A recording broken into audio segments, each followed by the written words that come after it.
So we had a slight swap in our schedule. So next up will be Taka Tanaka, who is the managing director, head of data and AI at Rock 360. He'll be talking to us about large language models in action, broad applications in residential real estate. And I will also remind everyone that the ATDS podcast is now out on YouTube and your favorite podcasting sites. And Taka is our guest for the first episode. So just yet another plug.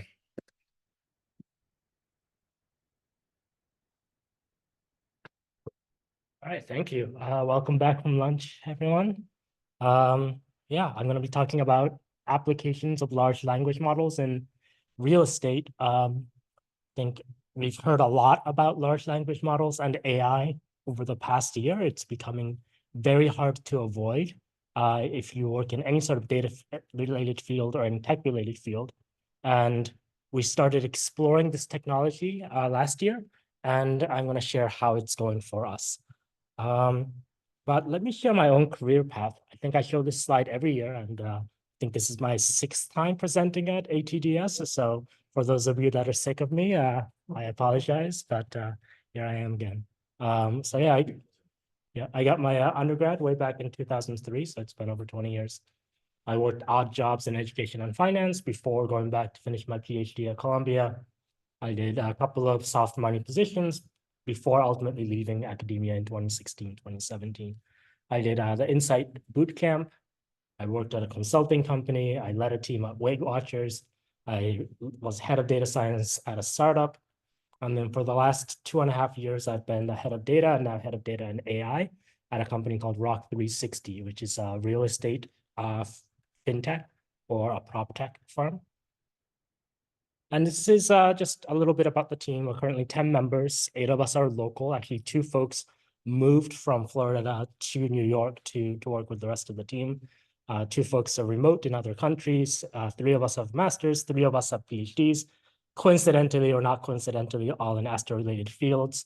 And 2 other folks without PhDs also have astro and PhD backgrounds. It actually turns out one of my coworkers was doing an internship as I was being hired at Rock 360. And he said, "Oh, I looked you up on LinkedIn. I saw some of the projects that you did. Like I do some of that for my undergrad research." And I said, "Oh, who do you work with?" And it turns out he was working with my PhD advisor. So very small world. And there are 4 former team members. I like to call them alumni also with Astor PhDs. Betsy is a former colleague. So yeah, very strong Astor connection on our team. And just for motivation, so we're a financial firm specializing in residential real estate investments. And this is a challenging industry to work with data in for several reasons. One is because the source of truth is analog. For anyone that's had the misfortune of signing a deed or mortgage document, you're literally sitting there with the seller, with the lawyers, and just signing and initialing literally hundreds of pages of documents. And then that set of PDFs that stack of papers gets digitized, gets taken to the county registrar, where the registrar then records it as a matter of public record. And the data is very fragmented. So you have every individual county in the United States filing these away on their own. You have local agents listing things. You have banks that keep their own source of truth for their mortgage and financial transactions.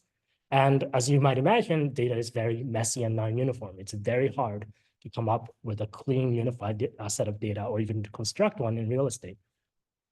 And so today I'll speak about how the proliferation of large language models is changing our approach, at least at Rock 360, in addressing these challenges. And a little more business context. So we're a financial institution. We specialize in residential real estate. And specifically, we fund business loans for small-time investors. So these are typically so-called fix and flip investors who purchase distressed properties. So maybe properties that were owned by a distant relative, fell into disrepair. Maybe they're selling it.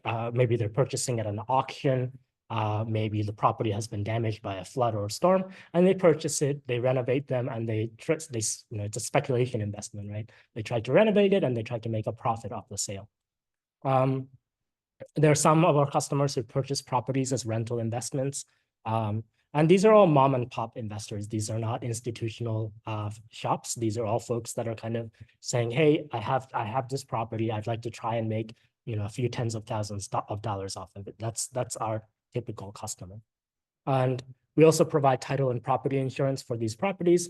And we can also source properties and leads for the investors. And as I said, a significant portion, if not the vast majority of real estate data is buried in documents. And every real estate loan we make involves hundreds of pages of documents. So the primary sources of data are the loan document, the appraisal, the insurance policy, background checks on the borrower, credit reports on the borrower. So here already we have easily hundreds, if not over 1,000 pages of documents.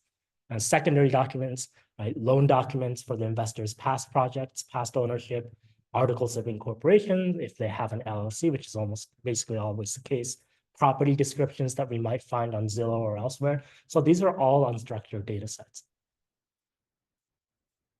So let me go through a document example.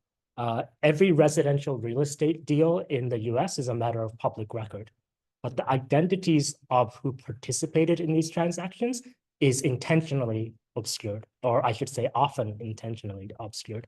A really recent public example involves the Supreme Court Justice Clarence Thomas. Right? So Clarence Thomas had a friend purchase a family member's property for them, and then it was undiscovered for the longest time, although that paperwork was filed with the county registrar in Georgia decades ago, but no one really thought to dig in. And so they said, oh, wait, this LLC that Clarence Thomas's family member lives in is owned by a company that's owned in turn by one of his friends. And that's all public, but it took decades and a lot of investigative journalism to arrive at that. And it's also common for our customers to set up single-use LLC corporations. So basically people are saying, hey, I'm going to renovate 123 Elm Street. I'm going to set up a company called 123 Elm Street Enterprises, right? And then they'll do that flip, and that company will be in the public record, but will never do another piece of business again. So this is a challenge if you want to find customers, if we want to understand who our customers might be. This is a very difficult challenge. And this is what it typically looks like. So this is a first page of document. You might say, it might have, listings of corporations, and then you have to go all the way into page 26 until you actually find a human name to say, okay, who actually signed for the document? Again, I've obscured it for the names for sensitivity reasons, but this is public record. You could go ahead and Google it. You could log into the county registrar, and this is all like open for any free-thinking person to find.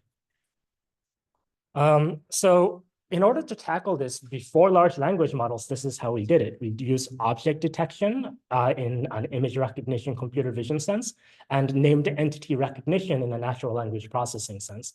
So what the screenshot on the right is showing is we use a package called YOLO to select out, we train this model to select out interesting parts of the document.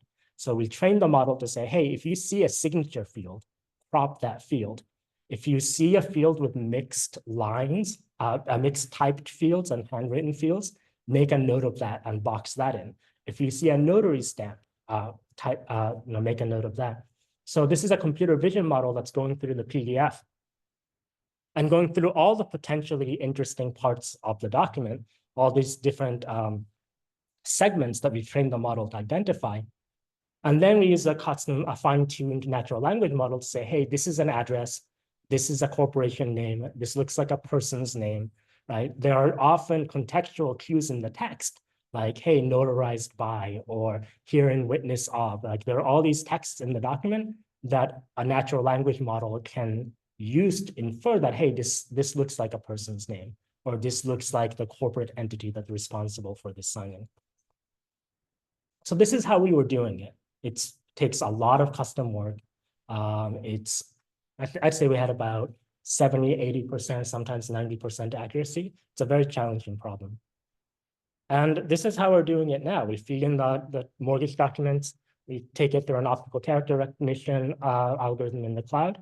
We use some simple pre-processing to figure out where the interesting parts of the documents are. And then we send it to a large language model, in this example, GPT. And we have a prompt that very painstakingly tells the model what to extract, what not to extract, and what not to imagine or extrapolate on. And then we get a final output like the borrower's name, the address, agent IDs, names, relevant contact information, loan number, loan amount, all of these things.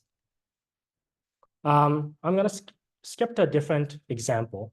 This is a real document on the right. It almost gave me an aneurysm because this is a credit report. This is a professional company, and they're supposed to tell us the 3 credit scores for this person, the 3 major ones being Equifax, Experian, and TransUnion. These are the 3 standard credit scores. Now, if you told a human, okay, take 1 second to look at this page and tell me the 3 relevant credit scores, I don't know if I'd be able to do it, right? There are all these random numbers on here. Even the 3-digit numbers, there's 7 of them, right? It's like, it takes some parsing and a little squinting for a human being to say, hey, what are the 3 relevant, most recent credit scores for this person? Now, imagine training a custom NLP model to extract these numbers. It's a nightmare. And then this is just one company, right? And there are dozens of these companies, if not hundreds, that provide these services. So it's not a scalable problem to solve with using custom models. But this is where I think generalized AI can really help, not in the general intelligence sense, but in a generally good at interpreting texts and documents sense. And so we use AI for these tasks as well. Another one is appraisals. This is a pretty universal page, or at least universal in the sense that there's at least 1 or 2 of these pages in any appraisal. So whenever you're buying property, you hire an appraisal and say, hey, is this a good deal? And the appraiser's job is to look at what they call comparable sales and then detail how this subject property differs in value and in attributes from these properties. And this is all sorts of cells, merged cells, information. Like this would be really challenging to again, train a language model or custom computer vision model to parse this information. Again, we're experimenting with and having some success using large language models to parse this information and summarize it for us. And this is an insurance policy. Again, lots of weird boxes, checked boxes, lots of weird terminology, very sparse wording. So it's really hard for language models to parse really like terse text. So this is, again, is an area where having a very knowledgeable or very densely knowledgeable language model helps. And on the lower left is an example of an actual output that our pipeline was able to produce. Another example is normalizing free-form property descriptions. So if you've ever gone on Zillow.com or StreetEasy or any apartments.com, you'll see like paragraphs that the agent or the person listing the property or the seller has written about the property. They'll say like, beautiful light, it has an island kitchen, blah, blah, blah. It was recently renovated. It's close to the 2 and 3 trains. But when you start to think about, okay, if you want to do this nationwide, being close to the 2 and 3 trains is not a feature you can use in a model. But a feature that says close to public transit is, right? Having natural light is, and there's 100 ways you can say this has natural light. There's 100 ways you can say, oh yeah, this is this property is damaged, or this property is sold as is, right? So asking a large language model to summarize this information for us in a standardized way is actually very powerful.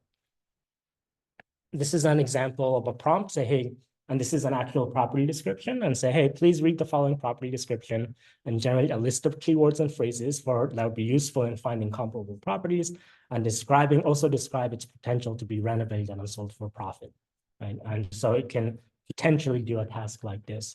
Another approach of this is we can have a standardized feature schema. So things like, is there natural light? Is there a home office? Is there a sunroom? Is there a waterfront? Is it near a beach, etc.?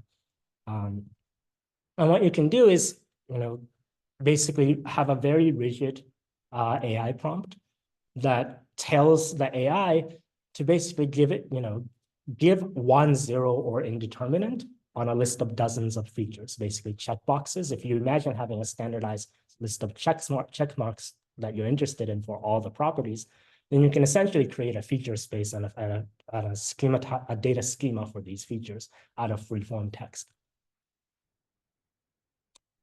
And then something we're working on is doing property image analysis using large language models. So GPT, for example, has an image GPT model that they're launching.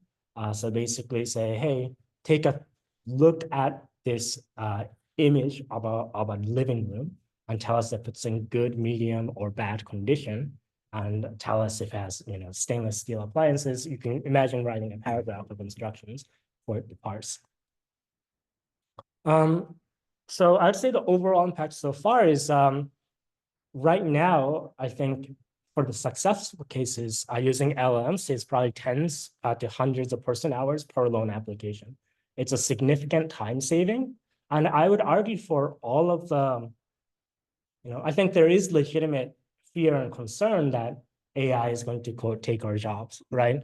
But parsing through hundreds of pages of PDFs and finding the signature page and identifying who signed for that, like trying to jot down and summarize every appraisal table, that's a job that very few people want to do, right? It's busy work. It's basically a mechanical Turk-like task that you don't want your full-time employees doing, and full-time employees typically don't want to do. And it also enables and accelerates data schematization, like I showed with the property attribute example, and normalizing this data. So this in turn increases the volume and the quality of data we can use in relational table form to build models, to build algorithms that we can use for property valuation, for property comparison, and so forth. And it also, all of this allows for at-scale data mapping of our investors, the different people that are transacting in flip-like transactions throughout the United States. It allows us to help build a proprietary database of known human flippers in the country, whereas that's basically impossible if you want to go through the millions of real estate transactions that take place in the United States every year. And this is how we're being cautious. As you might have inferred from some of my careful wording, we focus on extraction and parsing and not creative ones. We're very mindful of the fact that AI will hallucinate if you give it room to.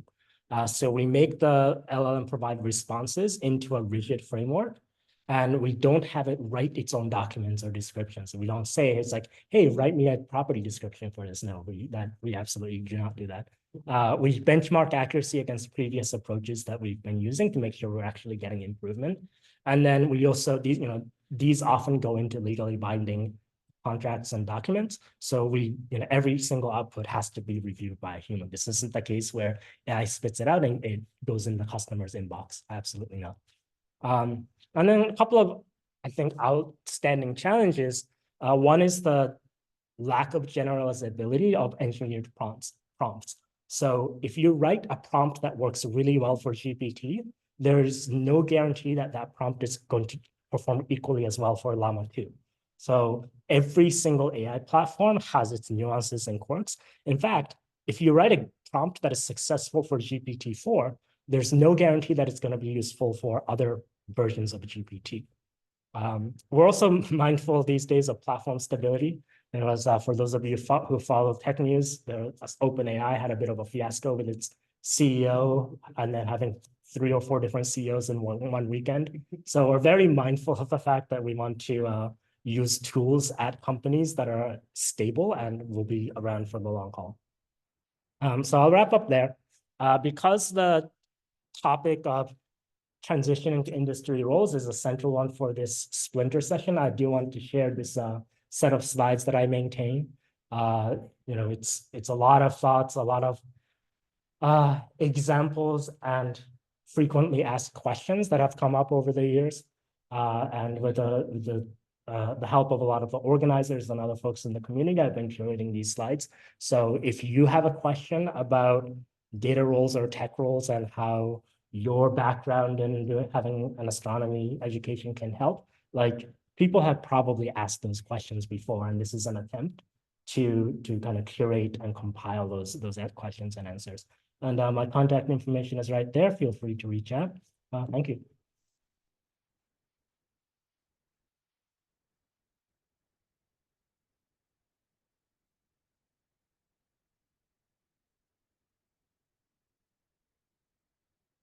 Thank you for the great talk. I'm Ben. So I wonder, like, based on your experience with the large language model, could you list out several skills that you see that will be replaceable by the LLM model, and what are skills that you see that won't be replaceable in the near future based on your experience? Okay, the question is based on my experience, what are some skills that could be replaced by large language models and AI, and what are some skills that cannot? I would say skills that are I'd say busy work in the pure sense, like summarize this document. Is this true? Give me the list of human names that are in this document. Is this, so those I think kind of mechanical tasks, if they're well-defined, if they're easy to describe in text form, I think those can be replaced. I think what can't be replaced are dealing with complexity and ambiguity in either structured language or in data sets. I don't think you can tell an AI, hey, find me the anomalies in this data set. I don't think you can tell an AI, come up with a key performance indicator based on our company data. Or, hey, come up with an argument for using, or come up with the best data strategy or the best data vendor out of these 3 orchestration tools. I don't think you can do that. Not in the near term anyway. I think somewhere in the middle is, hey, I think you could train a model to say, hey, I've trained you on our very well-defined data set. In our case, hey, find me all the loans that have been done in New Jersey in 2023. So I think you can build kind of chat apps that translate human language into a SQL query, fix that data for you, and then give it back to the users. This is kind of the middle case where it's kind of the dreaded data analyst task. It's like, hey, pull some data for me. And if you pre-train a model on your data, then I think it can do that today.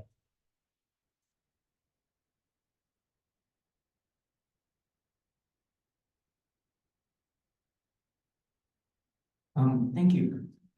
How does using ChatGPT compare to the more traditional methods of doing your work? And in particular, have you looked into like using GPT models, embeddings for your standardization tests for things in documents?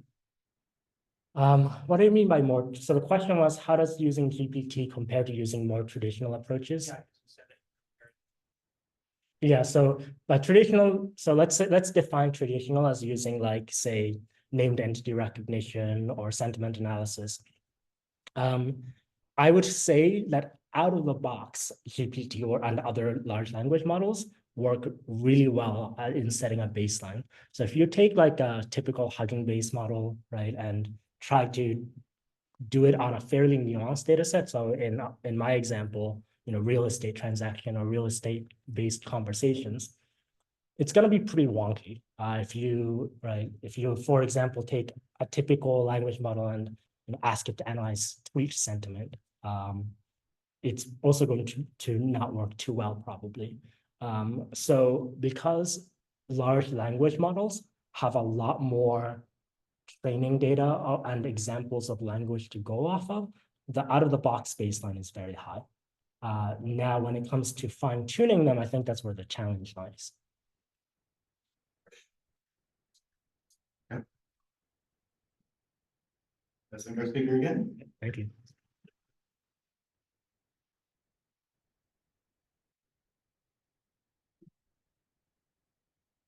Ed.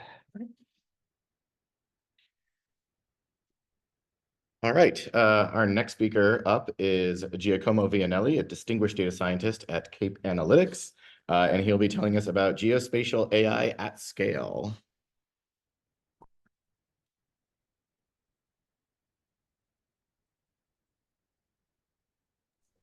All right. Let me know if you can hear me well. Yeah, Also see. Okay, let me share my screen. Just 1 second. All right. This should do it.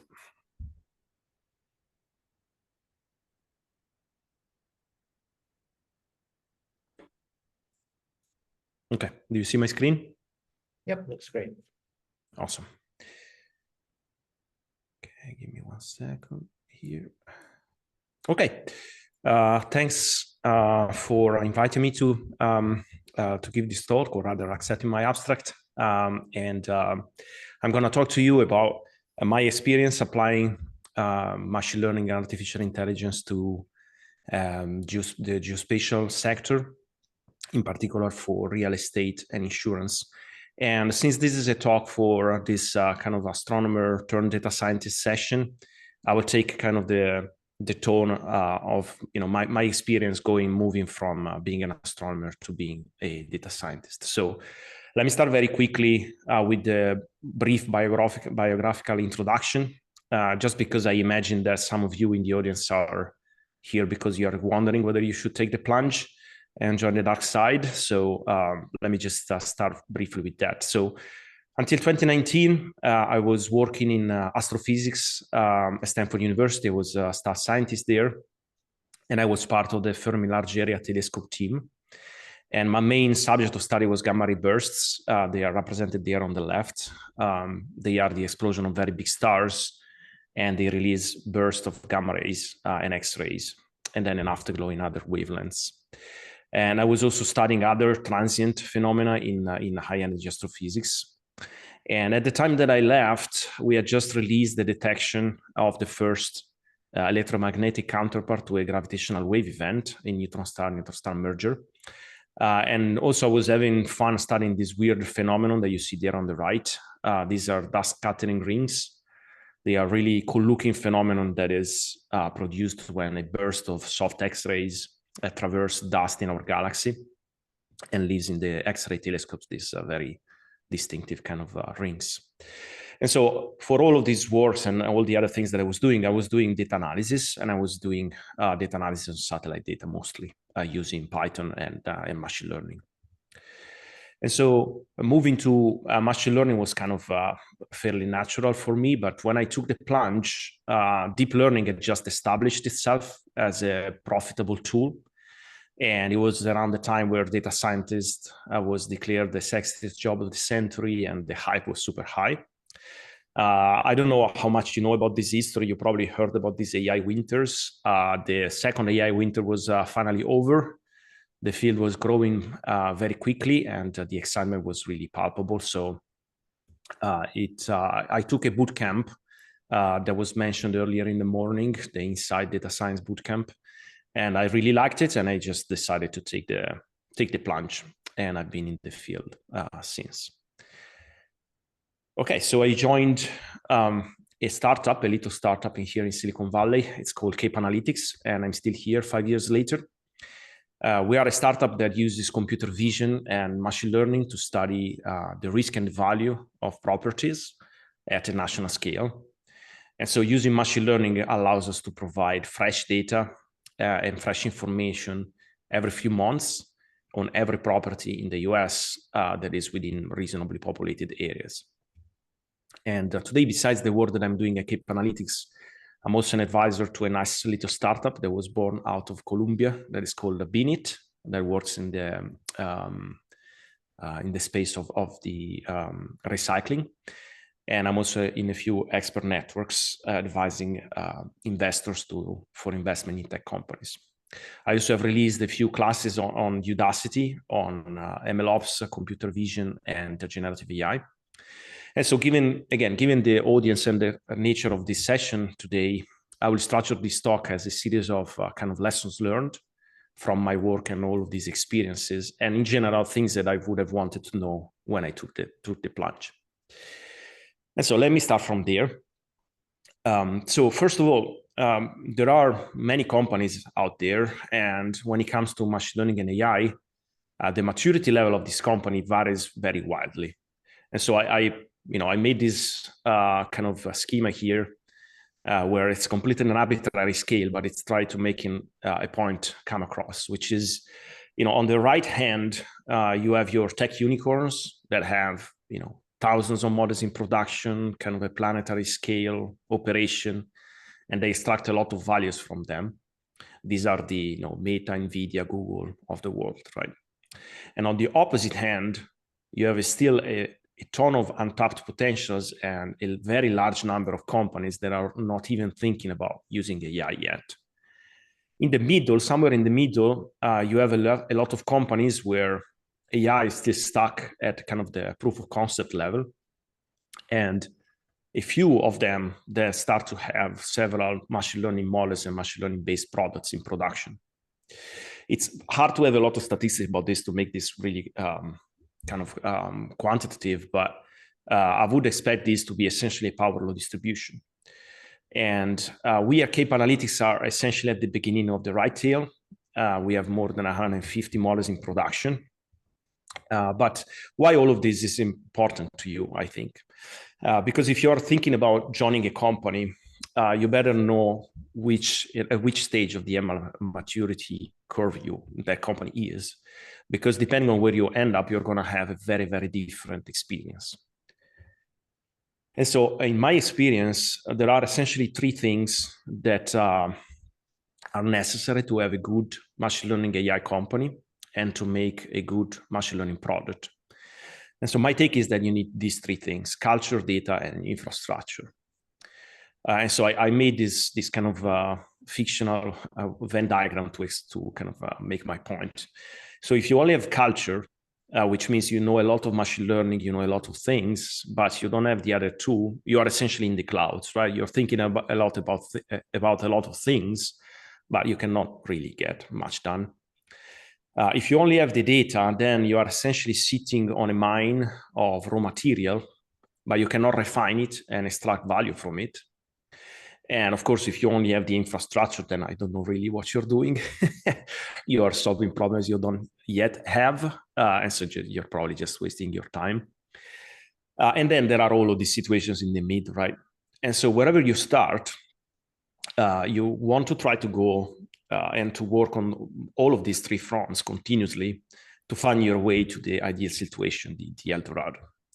And so let's look at these three elements and let's look at them in light of especially my work on geospatial AI. So let's start from the culture. So first thing first, it must be clear that building a machine learning product is a lot more than training a model, or these days using a ChatGPT or an API or a pre-trained model. Because even if you have a working model and working prompts and so on, most of the work is still ahead of you. In my experience, this is far from obvious, and it's far from obvious for people coming from outside of the machine learning world, but even for people inside the machine learning world. And so this is something that you really have to be prepared for. And so I imagine that at least some people here have some experience with machine learning and probably in an academic setting or maybe in Kaggle competitions or similar. And that's a great experience to have. But let me tell you that the process in a real world scenario looks pretty different. And it's good to be prepared for it. So, for example, in an academic setting or a Kaggle competition, the problem and the data are more or less defined and give it to you, right? So, for example, in a Kaggle competition, the objective is clear, is written for you, and the data is ready for you to use at the beginning of the work. So you end up spending a good chunk of time understanding the data, a lot more exploring modeling approaches, feature engineering, and so on. And your final deliverable is a model. And that's pretty much the end of it. You run inference, you submit the inference, and you're done. Or you measure the result of your search against the benchmark, and you're done, right? Instead, in a real-world scenario, more often than not, nobody's telling you what the problem is, the problem that you should solve. You have to figure it out, working with internal stakeholders, such as product managers, salespeople, and of course, your customers. Then once the problem is clear, you have to find the data you need to solve it, and this involves many times collecting your own data or building your own data set, which is a process that deserves a whole talk on its own. And then you end up spending maybe 20% of your time in the modeling. And then after that, you still have the deployment, the monitoring, and the robustness of the product to figure out. So these are two pretty different processes that you have here. And so let's dive a little bit deeper into it. And first, let me start from this quote that I really like from Jay Turkey, which is the guy who invented the fast Fourier transform.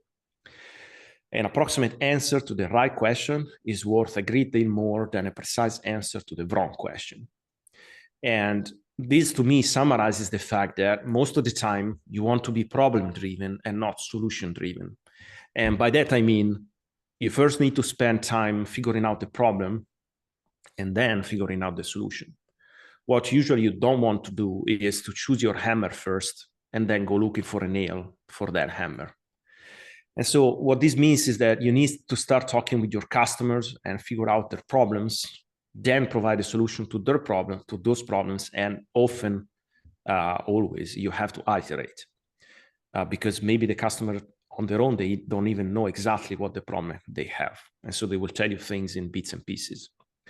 And so you want to do this cycle where you refine more and more your solution. And then the other thing that I want to dive a little bit deeper in is that you have a problem here that you don't usually have in an academic setting, which is production, right? Because a model that you build, a product that you build that is not in production, that nobody can use, is pretty much useless at the moment, and certainly is not going to make you any money. And so you absolutely need to think from the beginning about how you will be able to deploy this project and this model. And then this means sometimes that having a model that is 70% accurate, but you can deploy in production, is infinitely better than having a model that maybe is 90% accurate, but cannot be put into production, maybe because it's too slow or too expensive, or you don't have the data to run it, or things like that. And so when you choose a solution, the performance metric is not the only thing that you need to account for. And then again, because the focus is on production, you also have to make sure that your model is dependable, which means you have to do monitoring and performance, measure performance drift, and so on. And then because you work in a team and you're going to have to do these iterations, you want your process to be repeatable and reproducible.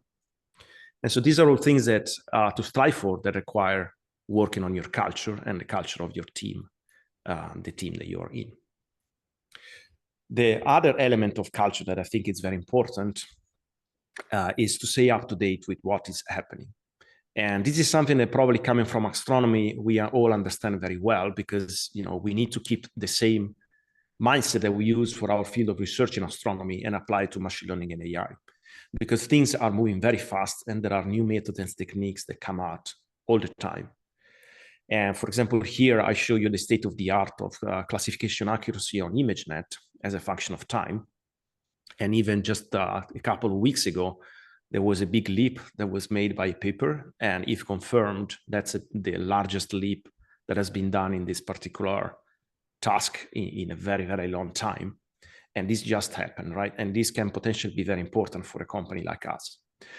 So this is, to me, is very exciting, and it's something that I really enjoy. It means that I'm always reading papers and listening to podcasts and just in general learning new things. And this is also something that I learned to do in my PhD and in academia. And here, allow me for a shameless plug, since there's probably a bit of interest in this audience. So there are literally hundreds of papers every day on machine learning and AI, and sometimes it feels like drinking from a fire hose. And so I created this GPT-4 bot that you can subscribe to on Twitter or X. And essentially what it does is it takes the 10 most important papers of the day and summarizes the abstract in one tweet. So you can very quickly be up to date with what happened during that day. Okay, back to the talk. So for example, in the past year and a half, there has been a whole new paradigm that came out, and is the paradigm of foundation models. And so I don't have time to dwell into the details, but if you have missed this, and if you are missing this in a company like ours, you are bound to be obsolete, right? And so this is an example of something that you really need to catch, and you really need to internalize and to understand. And so the way that we solve this at CAPE is that we have some resources that are dedicated to wide field explorations.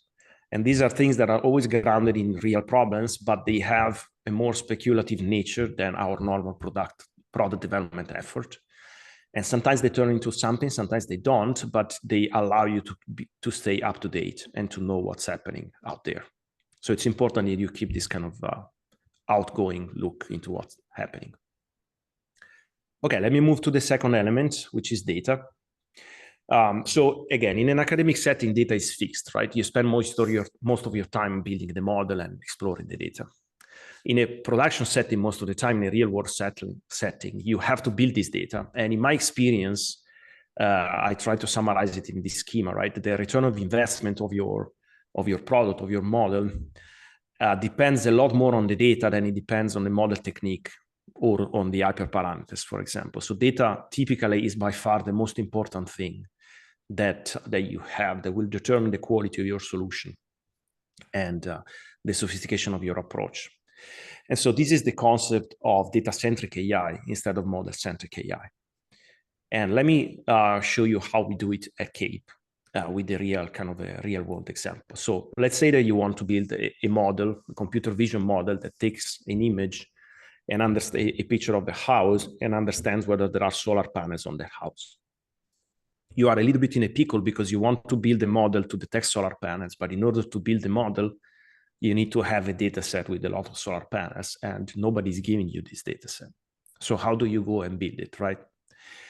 So the way that we approach this is we start on the left by collecting tabular data like weather data, census, and other third-party data. And by using some, first principle thinking, you build a set of locations that are likely to have solar panels because of the certain income level, a certain weather pattern, and things like that. And then you take this initial set and you label it. We have an external workforce that help us labeling our data. This is going to be a rather small data set, but you can already build a model with this data set. And now, once you have a model, you can start having these loops. And we have two loops. There is a model diagnostic loop, which is you take your model, you understand where it's not performing well on your test data, or rather on your validation data. And then you go ahead and collect more data points that are similar to those mistakes so that the model has a chance to learn those things. And so you collect those and you label them. And then the other loop is what we call the active learning loop. You take your model, you run inference on a large sample of unlabeled images, and then you see where your model is uncertain and confused. And then you go ahead and label those images. And so by doing these loops over and over, you improve, you build a better and better data set, a larger and larger data set that goes and target the things where your model is not good at. And at the end of this process, you get to a performance that is satisfactory and you have your final model. So let me give you an example. This is a model that we built. It's called yard debris. Here on the left, you have an image, a top-down image of a property, and all of those things, all of those polygons are segmentations that comes from our model. And this is essentially debris in the yard of a property. And this is a security hazard, a fire hazard. It's a problem for the property. And it's also correlated with the state of the property. And so we want to detect this. And so at the beginning, we just went ahead and collected a data set and labeled that data set based on just a kind of a uniform geographical distribution to have a lot of data points everywhere. And these are all kind of cities. They are on the map on the right. And then we went ahead and labeled that. But after training a model on that, we discovered a failure mode.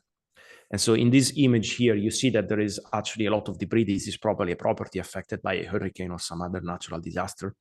But the model is also mistaking trees and bushes and fallen trees for debris. And so we wanted to correct this. And so what we did was we collected more and more examples of this type of failure mode. And in our second iteration, the model got a lot better. And so this is the example of the improvement that we got with that type of process. So we got an improvement in precision recall and IOU that were all very significant by building a better data set. The other thing that we did with this model was to exploit unlabeled data. So we have we have over 5 billion images available to us, actually 50 billion images available to us of properties. But of course, they are unlabeled, right? and we can only label the very, very small percentage of those. So by staying up to date with academia, this is a few years ago, but there was this very interesting paper. It was the noisy student-teacher paper. And so we adopted that technique, which allows you to exploit your unlabeled data in a semi-supervised fashion. And so by using that, we were able to get another improvement here, represented here on the left, especially in recall and IOU. Now, if you compare it to the improvement that we got by just collecting more data on the right, that's a lot smaller, but it's still significant, right? So these are two examples of the improvement that we got by following these kind of principles. Now, let me touch on the last part that I want to touch on before I stop for questions, which is the infrastructure. So now you have your model. What do you do with it, right? And so I'm short on time, so let me just mention a few things. So first, let's start by pinpointing what are the enemies when we develop one or more machine learning project. So the first enemy is friction, which is what makes progress very hard. So things take a lot of time. You have to write a lot of code and so on, right? The second enemy is chaos, because the process you're following is unclear, undocumented. It's very hard to reproduce. This makes collaboration hard, and it's hard to onboard people on your project and on your company. And then the third enemy is blindness, which is your modeling production is not monitored. The system is not easy to inspect. So whenever there is a problem, you don't know where to look and you don't know what's going on. And so you're essentially flying blind. And so these are all things that the discipline of MLOps is meant to work on.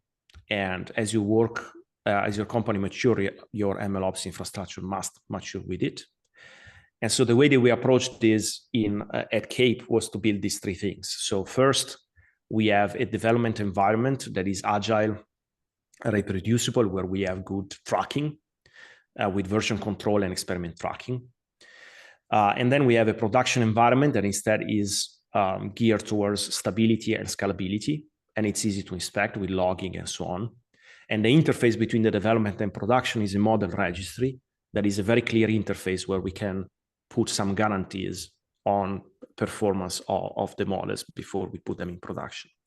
And then finally, we have put a monitoring in place so that we got alerted whenever something doesn't go according to plan. And also we get to see where our models perform well and where they don't. So when we do the next iteration, we know where to work on. Okay, so I'm out of time. So let me just leave you with my conclusions here and kind of a summary of what I covered. And I'll stop for questions.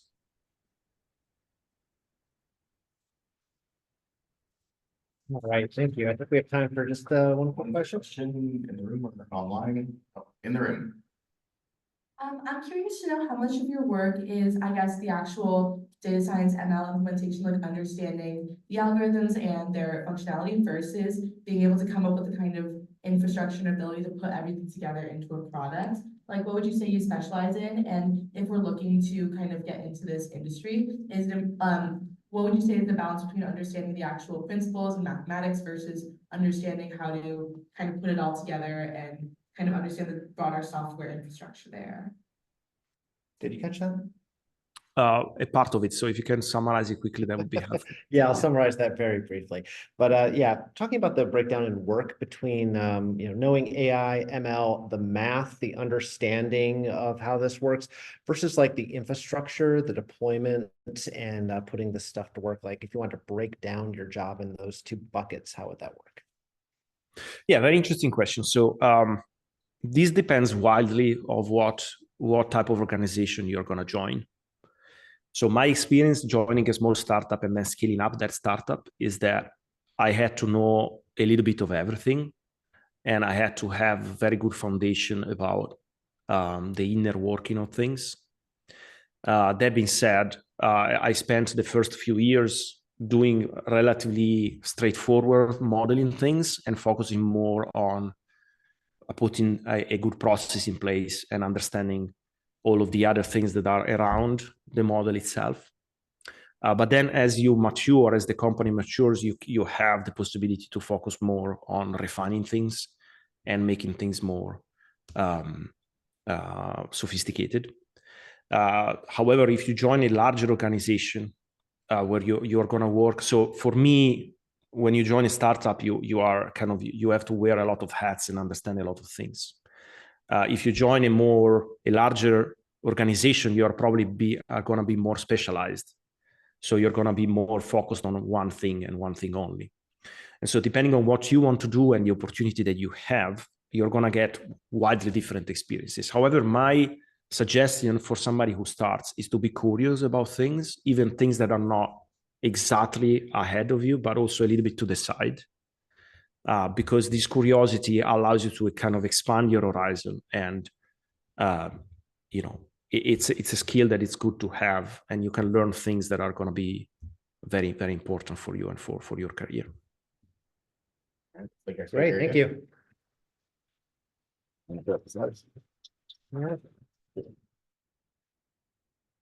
All right, next up is a former organizer of ours at ATDS, Betsy Barton, founder and CEO of Infiniscape, who's going to talk to us more about AI and what will it do to data science.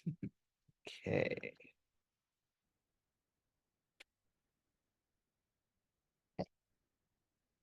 So I wanted, in the presence of all the hype that's been going on, AI.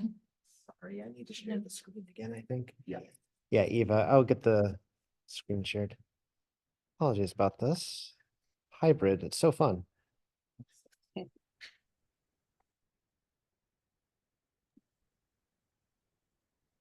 Okay, is there a way to get rid of this top bar, Jeff? Should go away automatically. We're not seeing anything on top. Right, it's just in here. Okay. So I want to talk a little bit about the bigger picture of, you know, if Forbes magazine or whatever is to be believed, data science is going to go away and we're all going to be replaced by AI. I sort of wanted to talk about, you know, what is the reality? And of course, I don't know what the reality is, as there's a lot of development that's going to happen between now and then, but I want to sort of get the thoughts out and see what people think as well.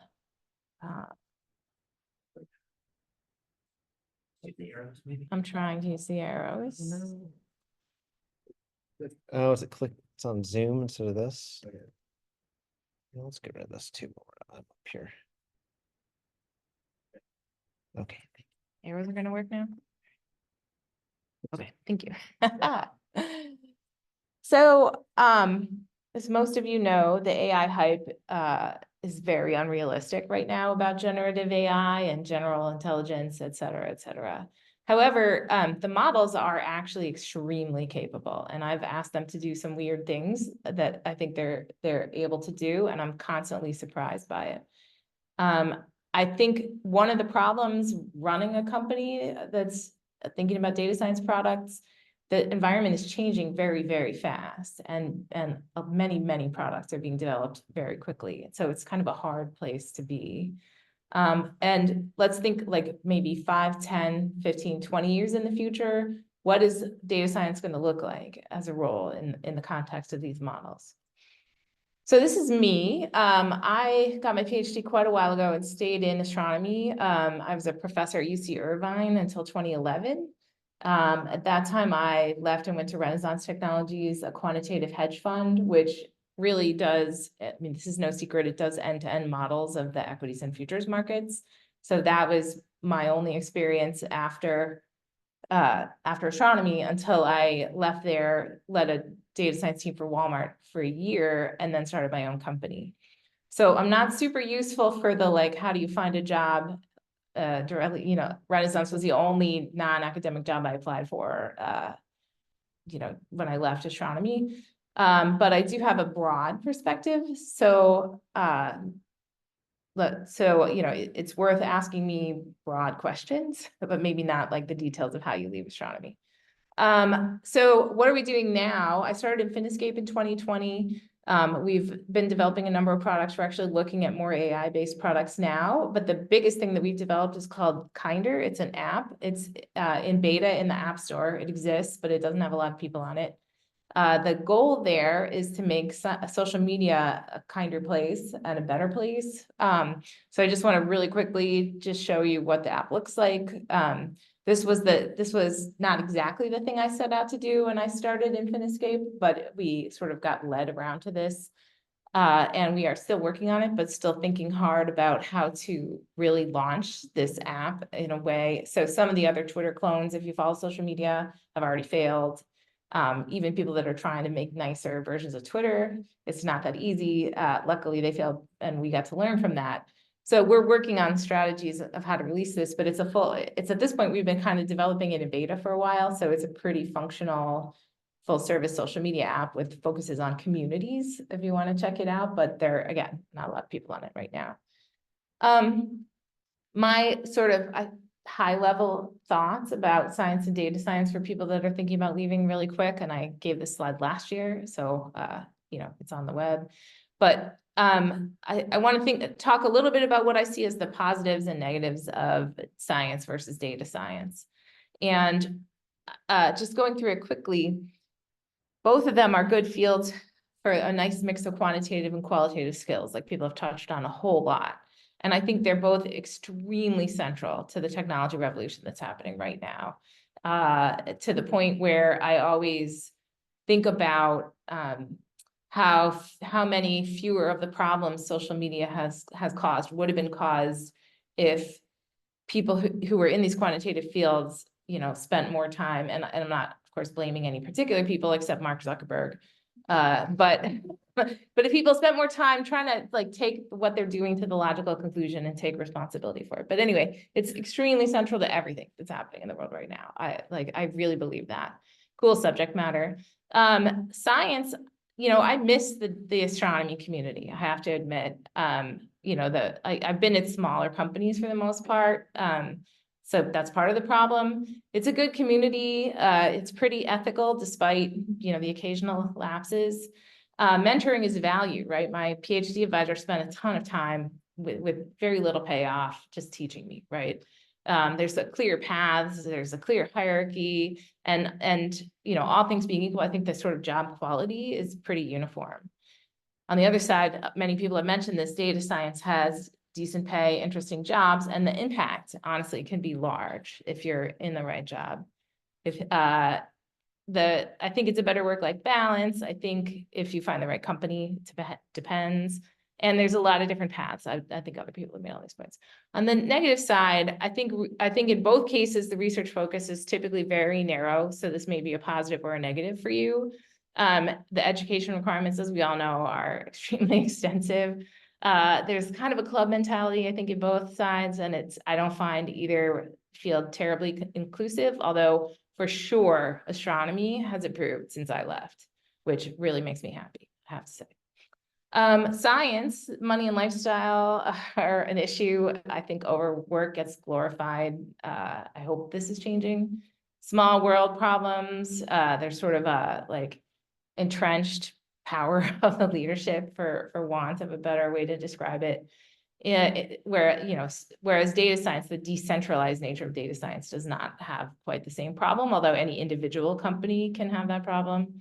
Often, and people have made a lot, I think people have tried to put a positive spin on what you can do, but a lot of companies have a bad management and data science team relationship. There's a lot of failure modes for that, and it just depends on, on the willingness on both sides to cooperate. There's a lot of bad companies out there, and I don't see, people luckily here haven't been talking about that, but I've met multiple people who were afraid they were going to, end up being interviewed by reporters because, when there are small companies that people are working for, it's, you don't have to pass a test to run a company, right? So people do dumb things, and you can't tell that when you're interviewing for a job.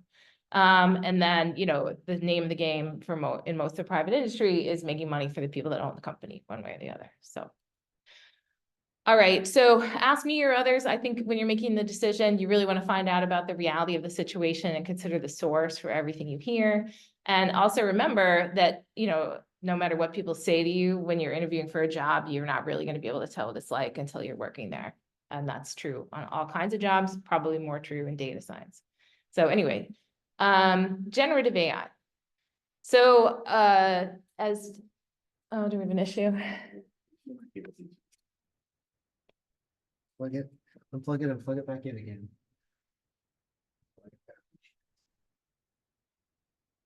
All right, Betsy. Oh, it's okay.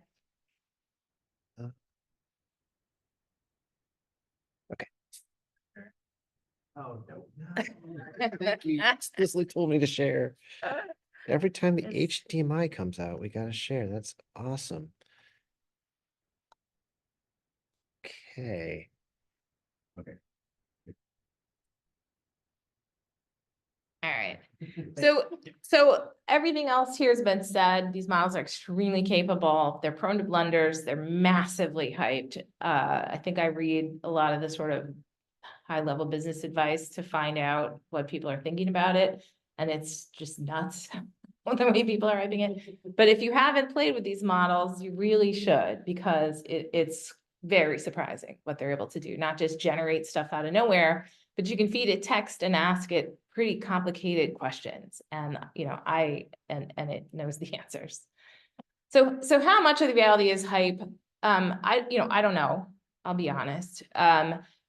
There's a lot of demos. So when Google releases a product, I mean, companies get in trouble for this, right? They do demos. These demos are handpicked to represent the best case scenarios. Sometimes they're also wrong. They'll essentially lie about whether these things happen in real time. Much of the deployment of AI is inside private companies, and we don't see what's happening in there, especially the development of the large models happen inside these companies, and all we see is what they want us to see. The insane venture capital environment, as someone who has been sitting in the startup space for a little while, it really incentivizes exaggeration of research results, which is responsible for a lot of the hype. There's the investment in AI is just unfathomable, how much money, and how a startup company can be worth $90 billion and just insanity right now. So that incentivizes a lot of great demos and exaggerated results. And then I think from the people who aren't in the trenches with technical work, they almost see it, some of them, as already done, right? That people, I mean, I could tell you there probably are business executives who are wondering why they still have a data science team, given that they could just feed it all into ChatGPT and have it done. I mean, I'm exaggerating, but not by a lot. So I'm a member of a group that is primarily chief operating officers and chief financial officers and some CEOs. And I saw someone from OpenAI give a demo once, and I don't want to I don't know if I remember it clearly enough, but basically it was like, here's a bunch of financial data in a spreadsheet, and it's going to produce a financial report which, and everyone's like, ooh, that's insane, right? You'd never try to do that right now without extensive methods of checking this result and like everything that everybody has mentioned already. So the hype is very hypitude is very high right now. All right, so the reality, and again, I don't necessarily know, to be honest, because I can't read everything, but there's a lot of useful generative capabilities, and Taka had some great examples. And it can write code. If your code doesn't have to work perfectly, you can have it. Or if you're not going to read it, or if you are going to read it, sorry, I said it wrong. If you're going to read it and use it, it can write code for you. It can make pictures. It can summarize documents. It can locate information. It can do a lot of things. The capabilities and the applications that people are actually using it for are changing almost too quickly to keep up with. It's hard to understand, like in real time, if you're a software company and you're trying to develop products on top of AI, let's imagine, it's very hard to understand what it can do in real time, let alone figure out what you should do with it, and then to actually do it in time for you not to be, completely obsolete. So there's a lot of types of tech that companies can't really build slowly anymore. And I think this problem's going to get worse for a little while before it gets better. One example, we had a plan for our app that we were actually pitching to VCs about using people's reactions on the app to create language models that describe emotion. And this was almost completely obsolete, right? Just out of the box, ChatGPT can do that. So, if I put this on here, the curmudgeonliness of just being like, oh, that's all hype, I want to ignore that. I think it's not available to us anymore, right? These things, some of the things people are doing are just going to be completely obsolete. All right, so this has also been referenced, but many small companies right now really have no data science. And not even that small, honestly, which constantly surprises me. So, you know, they can do things like their employees can paste things into ChatGPT, which their IT doesn't like. They, you know, or they're left out of AI, or they use store-bought tools. And I've been watching store-bought tools and wondering about building them and the economic realities of that. These tools are pretty easy to develop rapidly, but they're hard. It's hard to tell if you're trying to buy them. It's hard to tell which ones are the best, and their demos and websites aren't of much help. And so it's a complicated and weird, like these tools based on AI pop up all the time. And it's very hard to figure out what's real and what's not. Also, like there are tools being added to existing software programs that are used by a lot of businesses.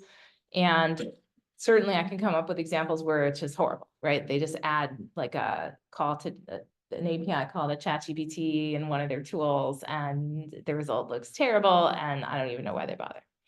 So so I say all this to say there's kind of there's a failure mode that's common when the people in charge don't necessarily know what could be done or don't listen. And there's a lot of confusion right now in the market about how best to build these tools. I think that this will get better in the next year. I think that the you know, improvements in models are going to slow down a little, and people will figure out how to apply them a little bit better. All right, so what does all this mean for the data science role? For new AI models, I think that even when these things work better and more clearly, there will still be a very strong, like even if you imagine just in the space surrounding the use of large language models tools, even just there'll be a lot of work that data science has to do on when and how these things fail, right? If you need things to work right all the time, then you're going to have to figure out how to do something clever to make sure that happens, or how to detect when they're failing. I think another one is bias. How and when can you tell that your model is biased, and how do you detect it? And that's actually very, very hard to do. And then I think also, what should we do with AI? Strategic suggestions for, like, now that we have these things, what should we really be doing with it? So on the bias question, I just wanted to talk about this. It's not really, there's something called Goodhart's law, but no one seems to use it in the original way that Goodhart stated it. So this is a restatement of Goodhart's law. But I think it's important. I've seen it in practice in finance space. I've seen it be a problem. And it's basically when a measure becomes a target, when a measure of bias, for example, becomes a target, it ceases to be a good measure. So basically, if you invent a test for a bias in your model, people will game it immediately, and it will become no longer a good test. And the example I thought of, like imagine you're trying to test for bias in your AI system that evaluates people's resumes, and you want to build like a method for testing it that just sends a bunch of resumes through the system. People will tweak their models just until they pass, right? And then that'll be it. So then you can imagine that whatever bias wasn't represented in the test sample, for example, isn't fixed by the test, isn't caught by the test. So this makes bias a very hard problem, and I think there will always be a job for data science there. Now the robots, this is my favorite topic. So it always surprises me that people aren't talking about it more, and maybe once a year I go to a robotics conference just for fun, and it's always really fun. But I think the large language models are going to feed into robotics in many, many different ways quickly, soon. So one promising approach I've seen, and there is a data science link here. I mean, it's all data science anyway, but there is a link here coming. One promising approach that I saw that maybe other people are familiar with it is if you have like a library of low-level tasks that your robots are able to perform, and this is much closer, I think, than is commonly realized. Large language models can do things like string the simple tasks together to understand how to do a more complicated task in a different environment. And so, like this was in a Microsoft paper that I reference here, If you have robots that know how to do things like go to fridge, grab egg, crack egg, then you just tell the large language model, okay, here's the list of tasks that it knows. Now I want to make an omelet.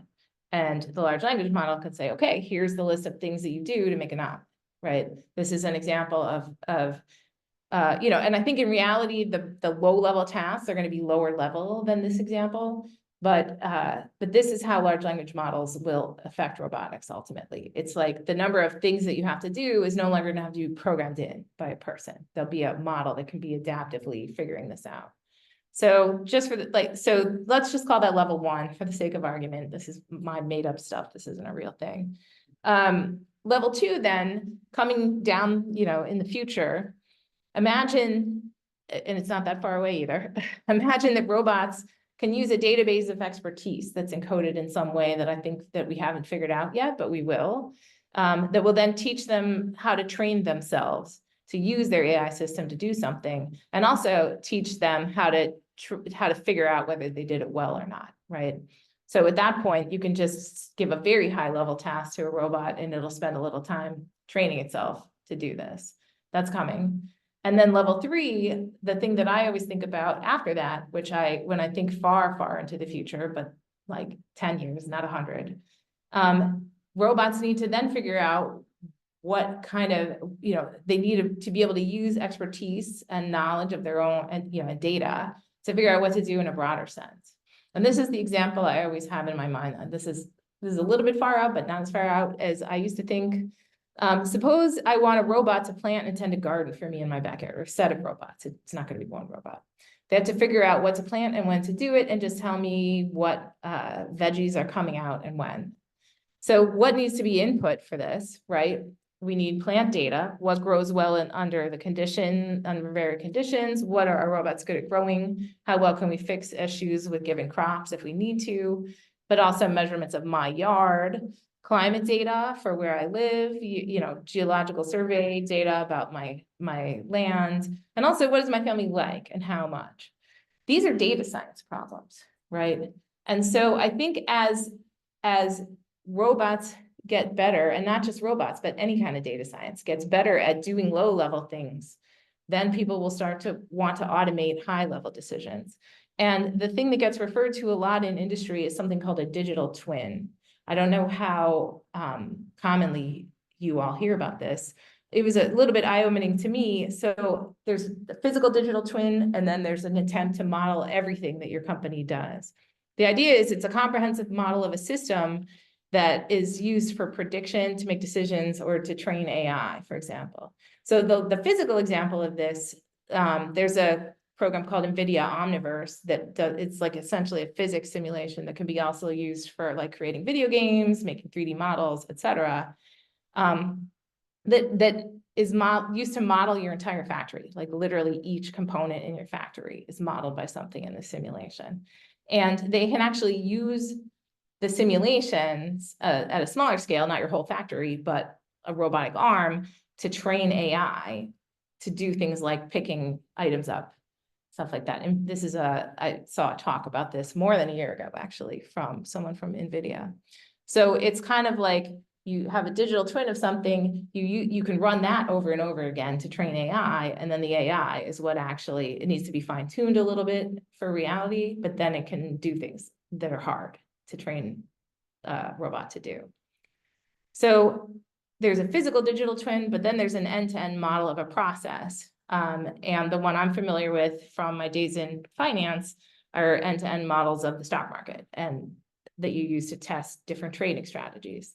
So everything I said before, it really applies equally well in both the physical tasks and in these sort of models of an entire system.